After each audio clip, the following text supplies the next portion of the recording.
Welcome. To anyone willing or able to read this, this is for you. We are the Serpent's Hand. We are a movement unified by a common belief that humanity and all the other peoples of the known worlds do not deserve to be kept in darkness and ignorance. The Serpent's Hand doesn't coordinate as a group. We are a loose collection of splinters. Our enemies tend to misunderstand this.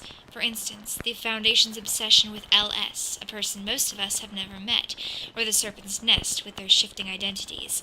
Yes, they are all leaders, because they are people we respect, people we take advice from, and some of us will follow their plans. But they aren't all of us. There's no special way to join the Hand. There are no secret rituals done in basements or closets. We hold no elections for our leaders. If you want to become a member of the Serpent's Hand, all you have to do is decide you are a member of the Serpent's Hand. Most of us are ordinary people, though our enemies do not understand this. We are ordinary people who embrace the anomalous, the supernatural, the ethereal. We oppose its suppression. How can we not? Our friends, family members, and sometimes we ourselves fall outside of the bounds of normalcy. Every single one of us has experienced the anomalous. We are the things in heaven and earth that were not dreamt of in your philosophy. To the heralds of traditional power such as the SCP Foundation, the Global Occult Coalition, and most world governments, the anomalous is a slowly spreading poison, threatening to destroy everything civilization has worked so hard to create. But anomalous people are people, and the anomalous itself is not a threat merely for existing. Yes, it presents danger, but so do germs and meteors and forest fires. Suppressing knowledge of something will only make it more dangerous and keep all of us huddling, frightened, in the dark. When normalcy starts hurting the people who have to live under it to try to cure a poison, normalcy itself is the poison. The SCP Foundation and the Global Occult Coalition are playing the role now that the Catholic Church played when they imprisoned Galileo for discovering that the world revolved around the sun. Their practices and beliefs are the death of knowledge, the death of science, the death of light. Take the Wanderer's Library as an example, the place where the Serpent's Hand makes its home. The library is the largest repository of knowledge the worlds have ever seen, the holy grail for those seeking to understand the preternatural. And yet, both the SCP Foundation and the Global Occult Coalition have been thrown out of this place that welcomes all. Why? Because they tried to destroy it, or take it for themselves so no one else could have it.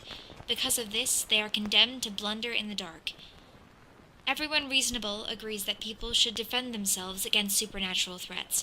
But how can you protect yourself if you burn and bury the books and imprison or execute the people who could tell you how?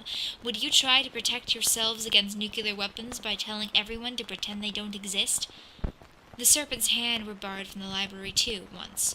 There was a reason we could not rediscover it until 1967, but no more. We learned from our mistakes. To the members of the GOC and the Foundation who may read this, we are growing so large because of you. We were more like you once, just one more inbred secret society hoarding occult knowledge to ourselves. Then the Foundation began increasing its scale. There have always been jailers, but not like this, not in millennia. Yet still, they kept themselves in the dark, with only their leaders ever knowing the full extent of the world on Earth outside the everyday. So they were tolerable. For a time. But then came the Seventh Occult War, the Foundation's Civil War, the rise of the Global Occult Coalition, the Book Burners, the Big Brother, and the grand-scale campaign against the paranatural community that followed. The coalition became the oppressive shelter to which the cowards of the paranatural community fled. A shame that there were only 108 slots, and only for human-dominated organizations, or perhaps not a shame at all. Our old selves did not seek membership then, and we are fortunate for that. So the Serpent's Hand rose up, not out of desire, nor fear, but out of clear and pressing need, to keep all peoples from being chained forever in the dark. We, the Serpent's Hand, ask both of you this. How many KTEs does the Global Occult Coalition catalog? It must seem like the supernatural is a vast hydra, 2 new heads sprouting from each that is cut off. How long will you keep cutting? How many SCP items does the Foundation contain now? 2,000? 3,000? 5? More? How long before there is no more room for prisons to be constructed? Will you put the whole world in a containment cell? You admit it to yourselves, privately. The anomalous is on the rise. You cannot hold back the future forever. You are the monsters you are so afraid of.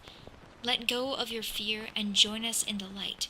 And if you will not, if you keep imprisoning and killing innocents, if you keep forcing the world to stay in the dark, then you will meet the fate of all the slavers and murderers in the world's history before you. We will free those you keep imprisoned.